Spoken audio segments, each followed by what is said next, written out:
বসে তো পরে আমাকে যখন বলছে তো তোমাকে এখানে বিক্রি করে দিয়ে চলে গেছে। পরে কথা বলার পরে সে আমাকে বিয়ের কথা বলে, যদি তুমি পারো পলাই আসো, আমরা বিয়ে শাদী করবো। প্রেমিক ছদ্মবেশী নারী পাচারকারীর হাতে পড়ে শিল্পীর মতোই পুরো জীবন ওলটপালট হয়ে গেছে আরেক ভুক্তভোগী নারীর। তবে এই নারী প্রেমিক শুধু বাংলাদেশের হোটেলেই নয়, নারীদের বিক্রি করে ভারতের আবাসিক হোটেলেও। তার সাথে আমার মোবাইলে সম্পর্ক হয়েছে।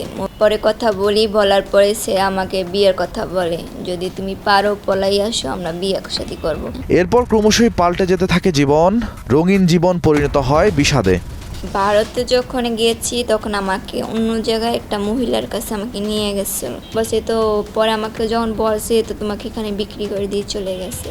কিন্তু আরেকটি দেশে পাচার হবার পরেও সেখান থেকে মুক্তি মিলল কিভাবে? ওখানে 1 বছর 3 মাস থাকে, আমার কাগজপত্র ওখানে পাঠায়। ওই আইনজীবী সমিতি থেকে সহযোগিতার কারণে আমি বাংলাদেশ আসতে পারছি। অনেক সময় মেয়েরা অভাবিত একদম উচ্চাকাঙ্ক্ষা নিয়ে তারা রাজি হয়ে যায়, এভাবে তাদেরকে প্রথমে ট্র্যাপে ফেলে। শেষ পর্যন্ত গভীর অন্ধকারে হারিয়ে যাওয়া এক নারী ফিরতে পেরেছেন নিজ পরিবারের কাছে।